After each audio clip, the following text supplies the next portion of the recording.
नमस्कार मंडळी, पुन्हा एकदा तुमचा चिंतामणी एक नवीन कविता घेऊन. पण त्याआधी 40शीतले आपण जी माझी मागची कविता होती त्या कवितेसाठी मला भरभरून प्रतिसाद आला, भरपूर लोकांचा प्रतिसाद आला आणि बहुतांश प्रतिसाद हा माझ्या शाळेतल्या आणि कॉलेजच्या मित्रांचा होता, कारण ते सगळे 40शीतले होते. बरं वाटलं.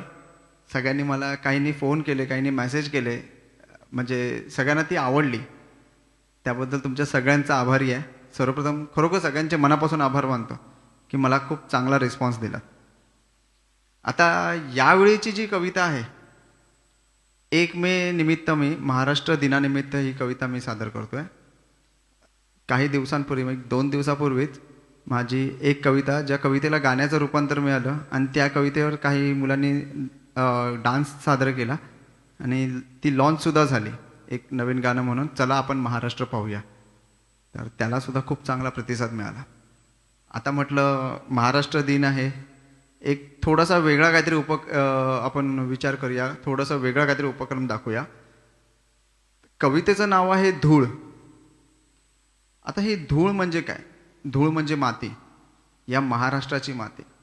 या मातीमध्ये वीर जन्मले, या मातीमध्ये कलाकार जन्म घेतात, ती माती. तर ह्या मातीचा एक अनुभव, या मातीचं एक महत्त्व, याच्यासाठी मी ही एक कविता लिहिली आहे. कवितेचं नाव आहे धूळ. सुरुवात करतो.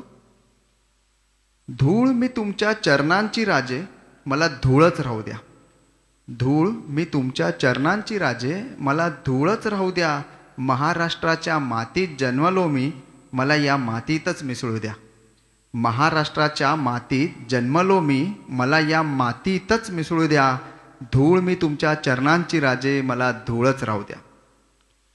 विठ्ठलाच्या पायाखालची वीट बनून 18 युगे उभे राहू द्या. विठ्ठलाच्या पायाखालची वीट बनून 18 युगे उभे राहू द्या. ज्ञानियांच्या ज्ञानाची भिंत बनून उंच आकाशी उडू द्या. ज्ञानियांच्या ज्ञानाची भिंत बनून उंच आकाशी उडू द्या. आईसारखी माया मिळते इथे, आईसारखी माया मिळते इथे, मला या आईच्या कुशीत राहू द्या. धूळ मी तुमच्या चरणांची राजे, मला धूळच राहू द्या. संत जन्मास येती इथे, संत जन्मास येती इथे, कलावंत जन्मास येती.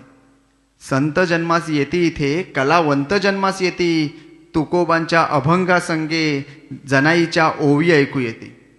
तुकोबांच्या अभंगासंगे जनाईच्या ओवी ऐकू येती. वारकऱ्यांच्या पायाखालची धूळ बनून पंढरीच्या राजाला भेटू द्या. धूळ मी तुमच्या चरणांची राजे, मला धूळच राहू द्या. वारकऱ्यांच्या पायाखालची धूळ बनून पंढरीच्या राजाला पाहू द्या. धूळ मी तुमच्या चरणांची राजे, मला धूळच राहू द्या. जर आलेच संकट तर, जर आलेच संकट तर मला सह्याद्रीचा दगड बनवू द्या. जर आलेच संकट तर मला सह्याद्रीचा दगड बनवू द्या. सौंदर्याची खाण म्हणून, सौंदर्याची खाण म्हणून कोकणच्या समुद्राची वाळू बनू द्या. सौंदर्याची खाण म्हणून कोकणच्या समुद्राची वाळू बनू द्या. धूळ मी तुमच्या चरणांची राजे, मला धूळच राहू द्या.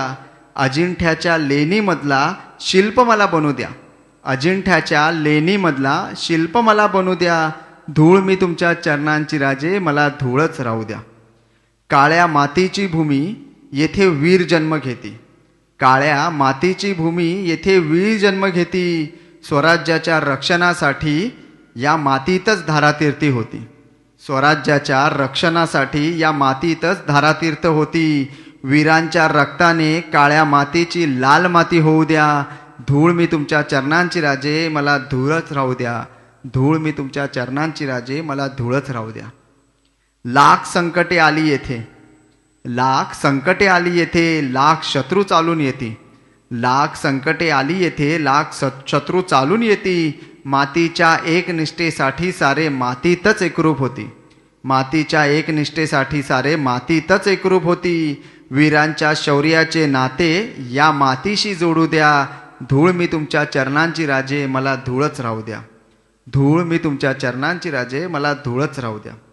या मातीचा इतिहास वेगळा, या मातीचा इतिहास वेगळा, या मातीची वेगळी संस्कृती.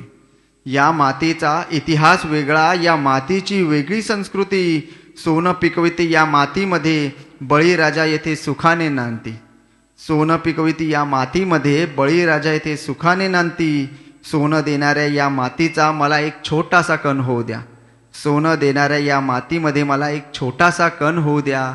धूळ मी तुमच्या चरणांची राजे, मला धूळच राहू द्या, मला धूळच राहू द्या, मला धूळच राहू द्या.